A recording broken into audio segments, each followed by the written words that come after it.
zvinondifadza nokuti isu hatakufungira kuti namabatsiro anotiitira shumba mudunhu tikuzowana munhu wavafungira kuvaparadza zvakadai kudzorera munhu shure kana kuri kukanganisirwa munhu ngataure wanikanganisira pakati togadziriswa kwete kuzovandirawo pasa kuda kutouraya nomunhu wacho unobatsira.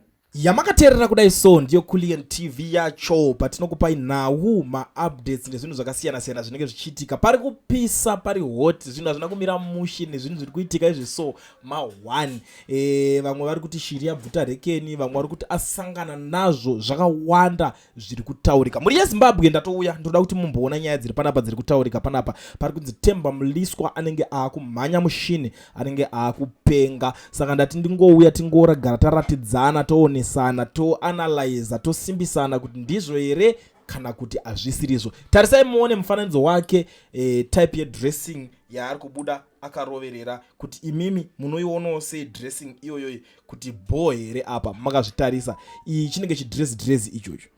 Honestly speaking kwafamba kwarwa dressing iyo semunhu wechirume uchitenderera muHarare or wherever chero ukada kutojambira kuuya kuno kuSouth Africa vanhu havambobvire vakazvifarira zvinhu izvozvo. Tarisai muone.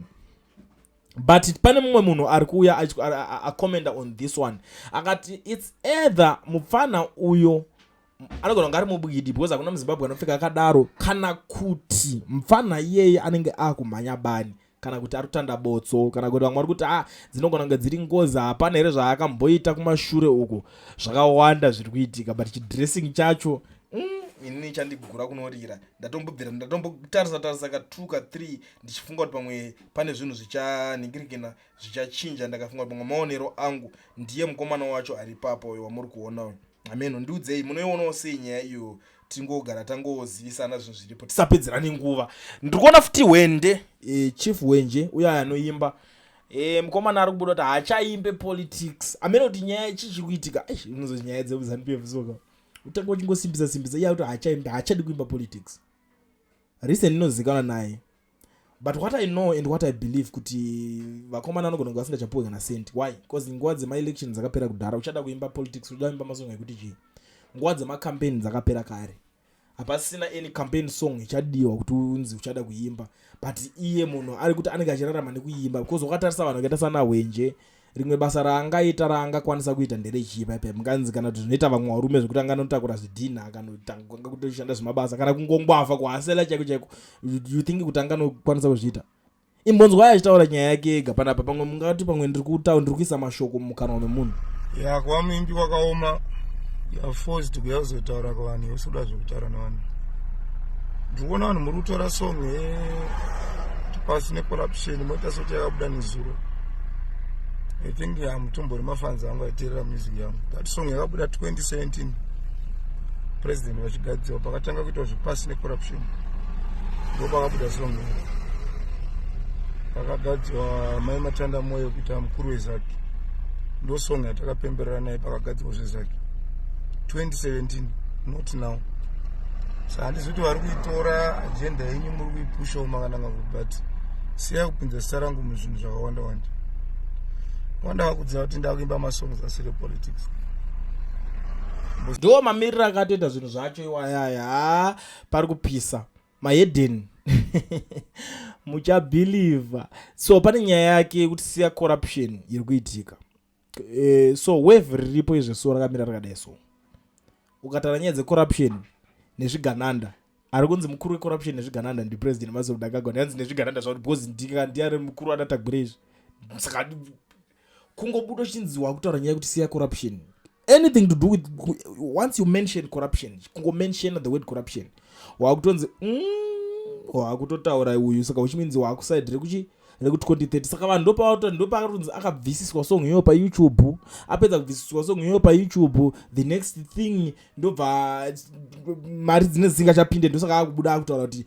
handichaimbe zvine chekuita nematongerwo enyika handichaimbe masong epolitics ndo situation yacho mamiriro yakaita panapa pari kupisa zvinotovhundutsa. Muri yeZimbabwe nyaya dzakawanda, ndine something chandosiya, but ndadaona kuti ndingatoramba chingotaurisa panapa tikasapedza tinonondo pasquare, and you know that. So ndinongozivisa vanhu vese, kana uri muSouth Africa unoregisterwa company yako, unobva wavhurwa FNB business account usina work permit kana kuti study permit, pane company inonzi Education Research iyo, vabatei, taurai navo panhamba dzavo idzo vakuitire, ndo vanokuregistera company okuvhurira FNB business account usina permit ivavo. Chinongodiwa chete ivalid passport yako yonayoyo nekamari kekuti vakwanisa kuitira basa racho, because hazvisi zvinhu zvemahara. Saka try number kana uchingori serious. No work permit, no problem. Education Research is the solution, and a very reliable and affordable.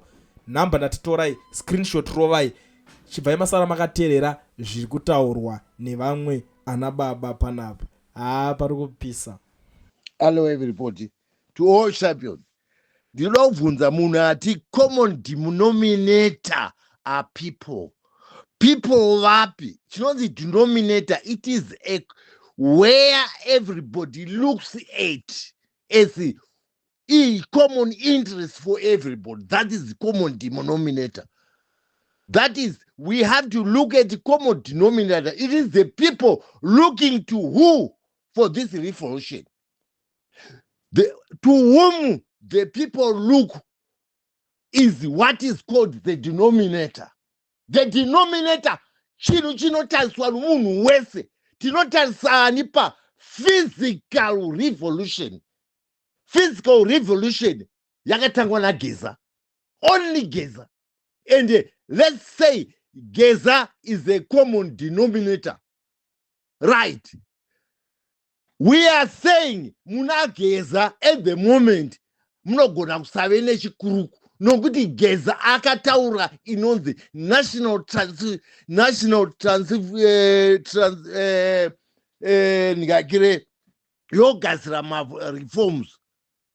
Akataura nyaya yekugadzira reforms. Saka is a common denominator, and ndiye akatanga nerevolution. Uyu nyoka yemabhunu akazoyoti uru nepake tinoziva vanhu veG40 mune kasisimu kamakatoronga kehijacking.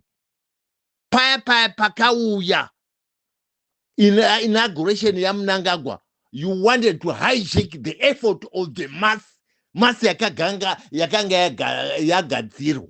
We know it. Yes, zvino munoda kuti Geza ngakire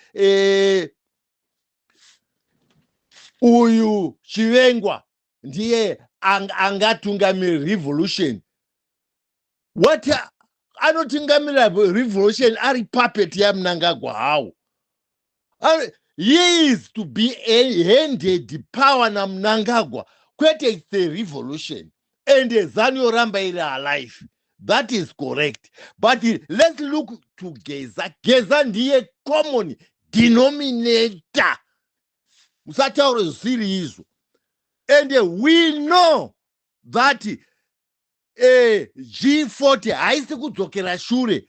Iye zvino Sarwaka akataura akastage demonstration. Anzwa Geza ati achapa signal. The way yakaitwa nanyoka yemabhunu paakapa ndiye akataura March 31 nyoka yemabhunu. Geza akazouya kuti zvingaconfuse vanhu akazaitaura. Geza is aware kuti nyoka yemabhunu is against him. Is aware kuti Sarwaka is against him. Vanhu veG40 vanoti havasi kuda shuwa Mnangagwa. Asi at the same time havasi kuda Chamisa. We know it. Havasi kuda Mnangagwa. Vada kuita hijack Chamisa. Dema makangwara zivai kuti inipa pane iya inonzi National Transitional Authority. National Transitional Authority. Yakaitwa naGeza inogadzira mareform nokugadzira constitution. Iri kusupportwa throughout the whole world. Iri mu SADC comprehensive SADC CM report. Iyo. Hapasina izvozvo ndozvi ndiye Geza is a common denominator. Ndiye manje akaitaura, ndiye akauya nerevolution. Iri physical potential physical revolution, a potential physical revolution. Saka muri kuda where are you? Chivengwa tozwa kuti Saviour Kasukura ada kuti kwati naye kuti agozomuhaijeka papaya. Iye asi kuzwa kuti bese masiteni mese imimi vachivengwa naye vanhingakere vaSaviour Kasukure vese. Hamuzivi kuti chivengwa naMnangagwa ndiye akavabvisa kuinda mhiri kuti vabve munyika. Vakabviswa nachivengwa. General Zivengwa naMnangagwa. Vese vanasegeni Saviour Kasukure nanaibhomandasa. Vese vari kunze nemi vakabviswa naiye chivengwa. Woti hazvizivi kuti muri kumunyengetedzera zvenhema.